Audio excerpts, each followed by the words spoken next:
មុនពេលទៅប៉ែតពិនិត្យផ្ទៃពោះ3ខែ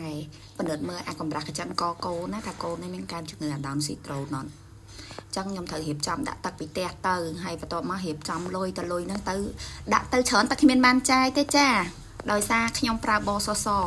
ឃើញរាប់លុយហំហួនណាគឺគិតថាចែកទៅដល់ហ្នឹងទិញអីញ៉ាំតែក៏អត់ហ៊ានទិញអីញ៉ាំដែរព្រោះខ្លាចគេពិនិត្យឈាមពិនិត្យអីតែ3ខែគេមិនទាន់ពិនិត្យឈាមទេព្រោះពិនិត្យអាកាពេលទឹកខែដំបូងហើយអញ្ចឹងគេធ្វើពិនិត្យទេហើយខ្ញុំមើលឯកសារទៅហើយក៏ហល់ស្អីលាបមុខខ្លះព្រោះខ្លាចក្តៅខ្លាចខ្មៅទោះស្អុយមិនក្តៅក៏លាបហើយវាអស់ហើយត្រូវការ sponsor ប្តីមើលឃើញវីដេអូហ្នឹងឲ្យលុយអូនច្រើនទិញលាបមុខ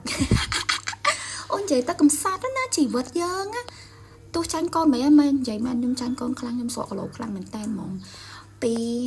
60គីឡូមកដល់57គីឡូកន្លះចូលថា58ចុះស្រកគីឡូខ្លាំងព្រោះចាញ់កូនហើយអត់សូវសប្បាយចិត្តណាទេធម្មតាតែចាញ់កូនស៊ីបាយមិនបានដេកមិនលក់អាណាសប្បាយចិត្តអញ្ចឹងយើងត្រូវថែមសម្រស់លាបក្រែមបន្តិចទៅទោះចង់និយាយថាពីវាក្លិនមិនក្តៅចាញ់ក្លិនមិនក្តៅតែបើយើងអត់ធ្វើសោះវាអត់កើតមុខយើងវាអាក្រក់ខ្លាំងហើយបើយើងអត់ថែទៀតវាអត់កើតយល់អត់កើតហ្មងអញ្ចឹងយើងត្រូវថែសិតសក់សិតអីទៅសិតសក់ហ្នឹងហើយក៏មានបានលើកចងដែរព្រោះពាក់មួយសុវត្ថិភាពអីធម្មតាអញ្ចឹងខ្ញុំនិយាយមកណាខ្ញុំចាញ់កូនខ្លាំងហ្មងទៅកូនហ្នឹងខ្ញុំចាញ់ក៏លក្ខណៈថាញ៉ាំអីអត់បានឆែកក្អួតវាមិនក្អួតទៅឈូដូចគេចាក់ទឹកទេប៉ុន្តែយើងញ៉ាំអីអត់ចូលណាហើយក៏ខ្ញុំឆែកមើលឯកសារព្រោះយើងប្រើបតសទី1យើងត្រូវយកការត្រូវយកអេកូក្រាស់ចាស់ទៅហ្នឹងយកឲ្យប៉ែតមើលខ្ញុំទៅផ្ញើពោះនៅប៉ែតកុមារជាតិកាលមុនខ្ញុំផ្ញើពោះការអូនរៀបខ្ញុំផ្ញើពោះនៅប៉ែតរ៉ាក់តែឥឡូវខ្ញុំផ្ញើពោះនៅប៉ែតកុមារជាតិព្រោះខ្ញុំមានកម្រងសម្រាប់នៅកុមារជាតិណាអញ្ចឹងខ្ញុំរៀបចំតែឯកសារបតសអញ្ចឹងទៅ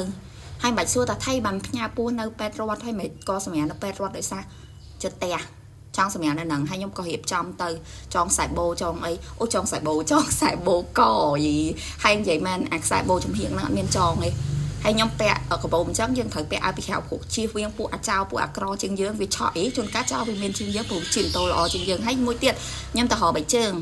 ហ្នឹងវាមានបៃជើង2គូតែយើងអាចនិយាយថាបៃជើងមិនបានទេចាំមើលជាក់ស្ដែងទៅថាយកបៃជើងអីពាក់ណែហៀបខ្លួនអញ្ចឹងហើយនេះសិតសក់សិតអីហើយពាក់មួក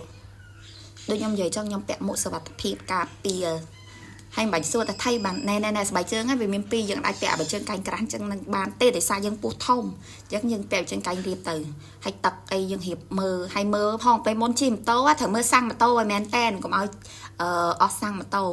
ហើយជិះទៅដល់ប៉ែតទៅផ្ញើម៉ូតូផ្ញើអីទៅនិយាយទៅខ្ញុំអត់បានថតអានេះកន្លែងផ្លូវចូលដើរទៅប៉ែតណាហើយខ្ញុំអត់បានថតអីញ៉ៃនៅក្នុងប៉ែតអីខ្លាំងខ្លាទេព្រោះធម្មតាយើងគ្រប់សិតប៉ែតចាអានេះយើងមកពីព្រលឹមហ្មងព្រោះខ្ញុំបើកភ្នែកមកភ្លាមខ្ញុំទៅប៉ែតភ្លាមហ្មងអត់មានចាំយូរបន្ទាប់ពីប៉ែតឲ្យឈ្មោះអីឲ្យដាក់ឯកសារអីឲ្យខ្ញុំអង្គុយចាំបើកឆ្នាំបើកអីមកផ្ទះបាយបិទ